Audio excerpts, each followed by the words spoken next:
So the power of prayer, ang kapangyarihan ng pagdadasal. A lot of times we forget to pray to God because of busyness or because of business. A lot of times we're guilty sa mga ginagawa natin kasi may araw din na, Lord, I know what you mean, amen. Ganun na lang yung pagdadasal natin. Pero ano nga ba talaga yung power of prayer? Philippians 4 verse 6 to 7. Do not be anxious about everything, but in every situation, by prayer and petition, with thanksgiving, present your request to God, and the peace of God, which transcends all understanding, will guard your hearts and your minds in Christ Jesus. Kung siguro wala yung prayer, hindi ko alam kung saan ako ngayon. Kasi yung prayer is our communication to God. Sa isang relationship, namamatay ang isang relasyon kapag walang communication, tama? Kaya talagang mahalaga na mapanatili natin yung relationship natin sa Panginoon kasi ito yung nagbibigay sa atin ng established relationship. And that is why it's very dangerous pala kapag hindi tayo nagdadasal. Kasi nawawala yung passion natin. Nawawala yung guidance natin at madaling gumawa ng kasamaan kapag walang prayer. And that is why that through prayer, we speak to God. And through the Bible reading, God is speaking to us. So hindi pala sapat ang prayer lang. Meron tayong action na in return para marinig natin yung salita niya o yung mensahe niya. We need to spend time to read the Bible. Now, a lot of times, we don't have that discipline to read the Word of God. Yet, the Word of God is life. And the Word is God. And that is why, whenever we read the Bible, we are knowing God more. Nagiging pasensyoso tayo. Naging mapagpakumbaba. Dahil ang Diyos ay nangungusap sa atin. And that is why we need to do our action. When we pray, give God a chance to also speak to you.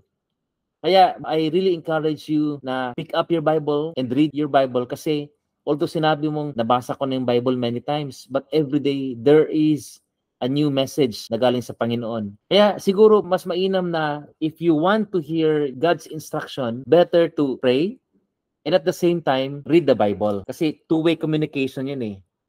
Again, when we pray, ikaw yung nagsasalita at nangungusap sa Panginoon. But when you read the Bible, yung Panginoon ang nakikipag-usap sa iyo. And that's the time you get instruction. That's the time you get peace of mind. Bakit? Kasi salita ng Diyos yan. And the Word of God gives life. Kaya nga sabi ni Jesus, I am the way, the truth, and the life. Whenever you read the Bible, you know where to go. Bakit? Kasi may guidance ka galing sa Kanya. Jesus is the way. I am the truth. Siya yung katotohanan. Alam mo kung anong dapat mong gawin. Bakit? Kasi yung pundasyon mo ay galing sa Panginoon, galing sa Kanyang salita. And I am the life, yun ang sabi ni Jesus. So when you say life, it's eternal life. Kasi yung buhay natin sa mundo ay temporary lang. Lahat tayo sa mundo ay dadaan lang. So it's very blessed when we start communicating, start talking, and start knowing about God's Word kasi nagkakaroon tayo ng established relationship and we are living our life na may purpose. Hindi lang puro trabaho. Ika nga sa Bible, what profits a man if he gains the whole world but loses his soul? Kaya very important that we should call upon the Lord. Now in Jeremiah 33 verse 3, ang sabi rito, call to me and I will answer you and tell you great and unsearchable things you do not know. So yun pala, when we pray to God, God will answer you. At hindi lang yun, He will tell you great and unsearchable things you do not know. And that is why, bakit naintindihan ko yung mga will ng Panginoon?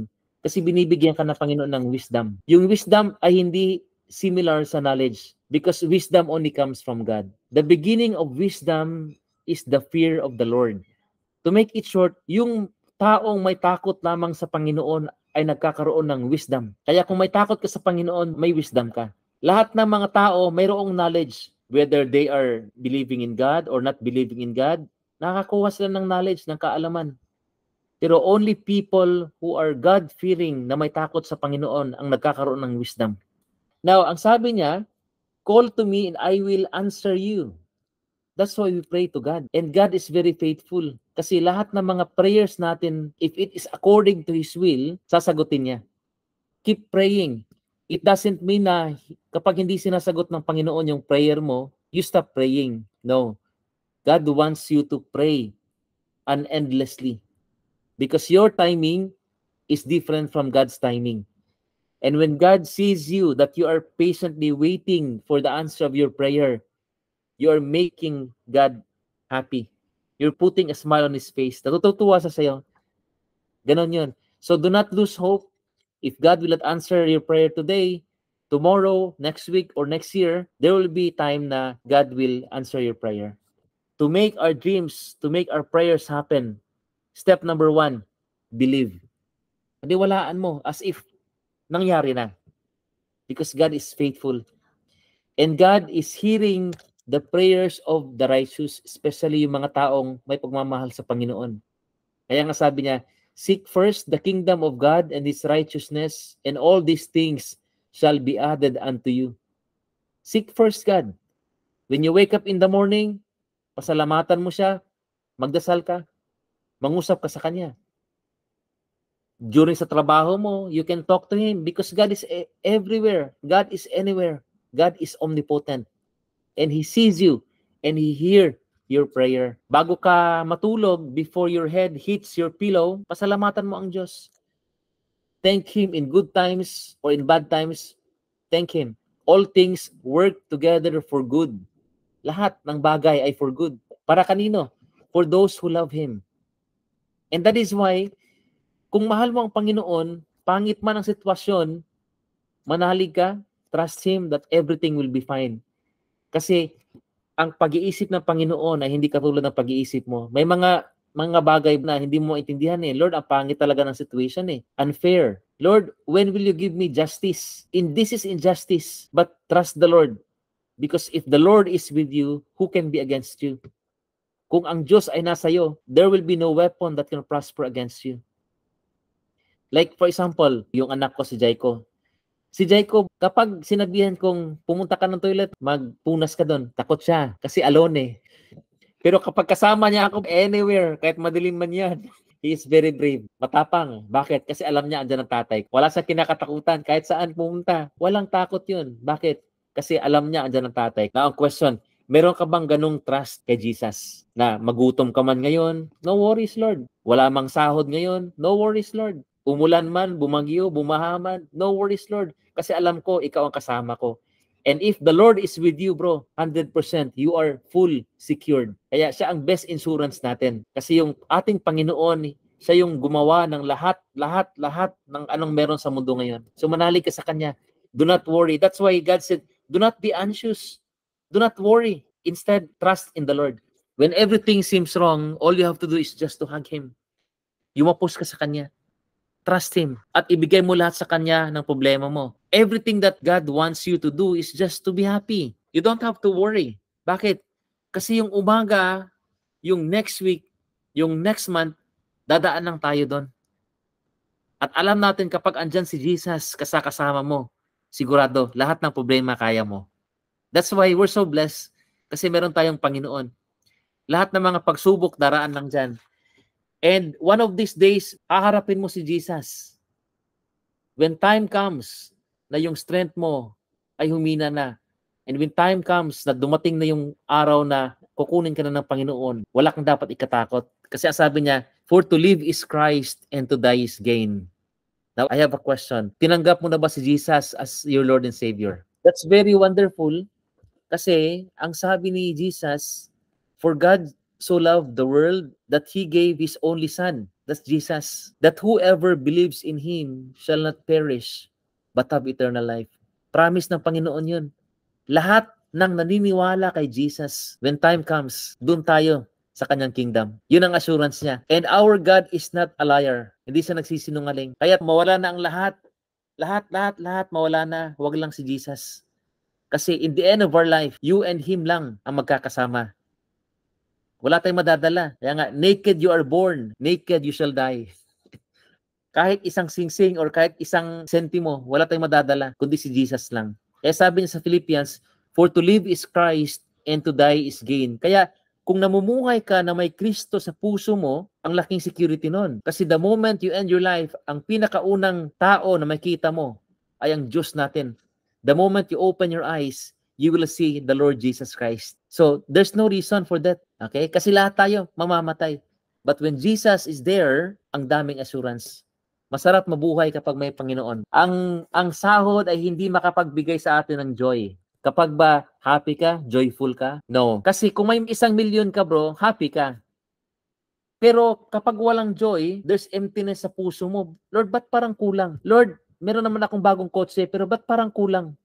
Ang tawag dyan, emptiness. There's no joy in your heart. Kaya maraming mga milyonaryo, tumatalon sa building, nagpapakamatay. Bakit? Kasi walang joy. Pero masaya sila. So, hindi lahat ng masaya may joy. Now, saan galing ang joy? Only from the Lord Jesus Christ. And God, the Lord Jesus Christ, can fulfill your emptiness. Siya lang yung magpupuno sa kakulangan mo. Kaya lahat ng taong walang Panginoon malungkot. Malungkot ang buhay. May mga prayers talaga na minsan hindi sinasagot ng Panginoon kasi nakita ng Diyos yung future. Like ako, meron ako pinagdasal since 2004. I prayed, Lord, sana makapunta ako ng US, ng Amerika. Kasi nag-apply ako na as teacher eh. 2004 yon. 2024. Ilang taon na? 20 years. Sinagot ba ng Panginoon? Hindi. Saan ako ngayon? Sa Thailand. When God keeps silent, it doesn't mean na hindi ka na mahal ng Panginoon. Probably or definitely, God sees the future that if He will answer your prayer, baka mapapahama ka. Or baka mapapasama sa'yo. That's why, bro, when we pray, we always have to tell God, Lord, thy will be done. Lord, ito yung mga dasal ko. Ito yung gusto kong mangyari sa buhay ko, sa family ko, but thy will be done. Yung will mo pa rin, Lord, yung masusunod. Because marami tayong best plan for ourselves. But God's plan for you is greater. Greater than you imagine. Diba? Nag-pray ka lang ng isang rosas, but God will give you a garden. Or God will even give you a farm. Right?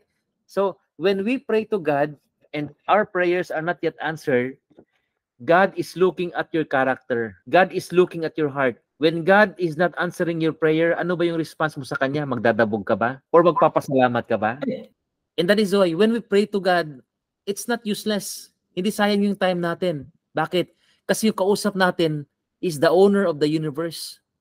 When your boss speak to you, magde-date kayo ng boss mo, kakain kayo sa restaurant, and you talk about life, ano yung feeling, di ba? Wow, ang sarap. Mahal ako ni boss. Now think of that. When you speak to God, who is the owner of the universe, what will you feel? It's great. And that is why hindi sayang yung oras na in-spend mo sa pagdadasal kasi kausap mo ang Panginoon. And it's very awesome that when God will meet you in the next life, He will say, congratulations, my good and faithful servant. Job well done. That's the very good news. And that is why itong time na in-spend natin kay Jesus is not sayang. This is a big investment kasi yung return of investment natin ay eternity, eternal life. And the moment we spend our days with God, walang katapusan yun. And that is why it's very easy for us to know kung sino yung nagmamahal sa Panginoon. Do you have time for Him? Do you sing songs for Him? Do you reach out people to know about Him? Those are the signs that you are in love with God.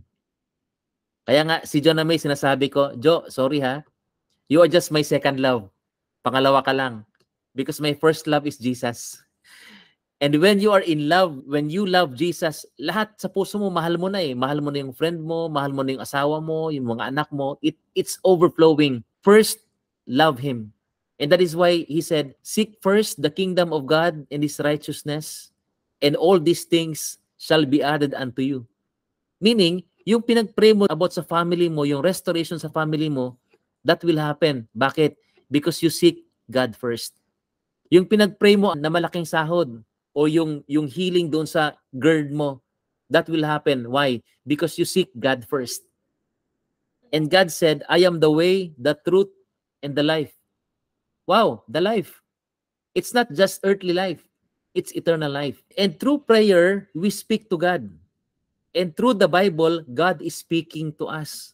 The moment we open our Bible, that's the time God is giving you instruction, very detailed instruction. God is giving you a motivation. God is giving you an inspiration. God is giving you kung saan yung yaman, kung saan yung magandang trabaho, kung saan yung kayamanan. And that is why when you are seeking God first, lahat ng yaman, susunod lang yan. And you cannot stop the blessing from following. When I came to Thailand in 2009, the only money I have is 2,400 pesos. Yun lang yung pera ko. And I remember my humble beginning, yung tulugan ko, karton. At yung unan ko, yung damit ko. Kasi nakikitulog ako sa mga friends ko. And when I remember that day in 2009, April 2009, naiiyak ako. I really cry. Naiiyak ako kasi hindi ko maisip kung gaano ako binless ng Panginoon. And at that day, I made a commitment to God, Lord, I would like to serve you. I would like to tell people, Lord God, how great you are. I just want to tell you right now that Jesus loves you. If you feel na may time na depressed kayo or feel abandoned, don't worry. Although you cannot feel Him, you cannot see Him, you cannot hear Him, rest assured, I guarantee God loves you. And that is why andyan kayo ngayon sa trabaho nyo. Bakit? Kasi gagamitin kayo ng Panginoon to bless the others. Now, Jeremiah 33 verse 3, sabi niya, and He said, call to me and I will answer you. Okay? At ano yung sasabihin niya sa'yo? And tell you great and unsearchable things. Kaya sinasabi nyo, bakit ang daming alam ni Maki? Hindi ko alam yan. Ba't ang dami niyang mga question, ang dami niyang mga sagot sa mga questions ko? In detail na sasagot niya. Bakit? Because God said, and I will tell you great and unsearchable things. God will give you wisdom. Now, in Psalms 34, 16, 17, He said, the eyes of the Lord are on the righteous. Paano ka magiging righteous? Yet even in the Bible, no one is righteous, not even one. If you tell me that you are righteous, you're lying. No one is righteous, not even one. That's in the Bible. However, you can become righteous. Paano? When you accept the Lord Jesus Christ, God will fulfill your lackness. Kung ano yung mga pagkukulang mo, ano yung wala sa'yo, ano yung mga kasalanan mo, the Lord Jesus Christ will fulfill it. All of us are righteous, not because of our deeds, not because sa ating mga ginagawang kabutihan, but because of our relationship and because we believe in Jesus, which make us righteous. Now, ano yung benefit when we are righteous? The righteous cry out, and the Lord hears them. Wow! When we cry out to God, the Lord hears them. Hindi bingi ang Diyos. Hindi bingi ang Diyos sa mga righteous person. Bakit? Because you have relationship to Jesus Christ. And whenever you pray, God is hearing you. God is listening to your cry. God sees your hardship. And not only that, He will deliver you from trouble. And He will use people. He will use someone para mangusap sa'yo. Now, how about those people who have no God? Ang tawag doon, wicked. God said, the wicked are in trouble. They are in trouble because they do not call on God. Yet they say to God, leave us alone. Kaya it's very, very dangerous when we put the name of God in vain. Bakit? Kasi ang pangalan ng Panginoon ay very holy. That's why we give utmost respect and reverence. We don't use the word of God sa mga katuwaan. The word of God is very holy. And we only use that name of God when we speak to Him and we activate His power. That's why, ang sabi sa Job 21, if we don't pray, we become foolish. And they have no counsel.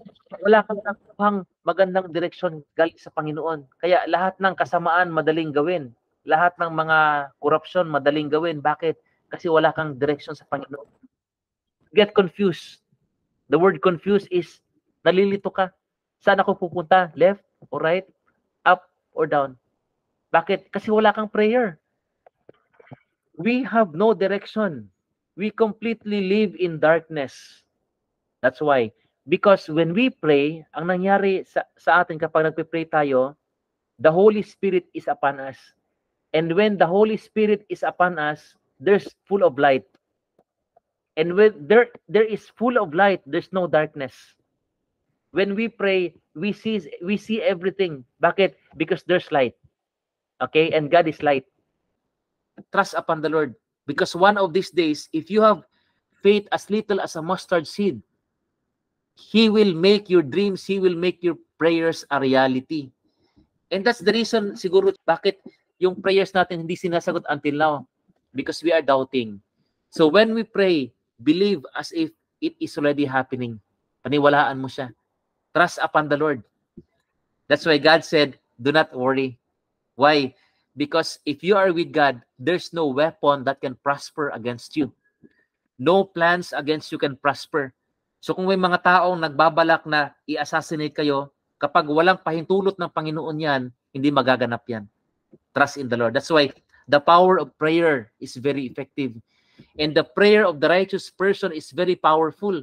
Why? Because when you pray to God, when you cry out to God, the Lord is listening to you. The Lord is hearing you. Now, when we have no prayer, light goes out. Umaalis yung liwanag and darkness gets in. That's why seek first the kingdom of God always. Whenever you wake up in the morning, talagang mag-pray kayo. And when you pray to God, you are making Him smiling. Isipin mo yan. How can you make God happy? Talk to Him. Kapag walang communication sa isang relasyon, ang relasyon ay patay na. That's why if you don't communicate to your wife, if you don't communicate to husband, if you don't communicate to your friend, talaga namamatay yung relationship. So how can you stay on fire? Mapanatili mo yung love mo kay Jesus. Mag-pray ka ng mag-pray unendingly, unceasingly. That's how you build relationship kay Jesus. Now, the moment you stop praying, it is the moment that you invite demons.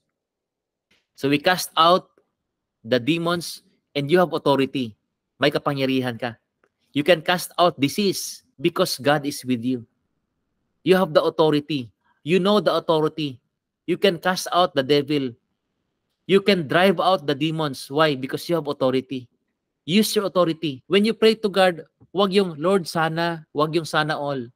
When you pray, pray as a warrior and declare, I pray that my family is restored. I will see and talk to Toti and I will be reconciled with Famila in Jesus' name. And that will happen. That's very powerful. Bakit? Kasi may authority ka. So do not pray sana. In Jesus' name, I will achieve this one. In Jesus' name, I am healed.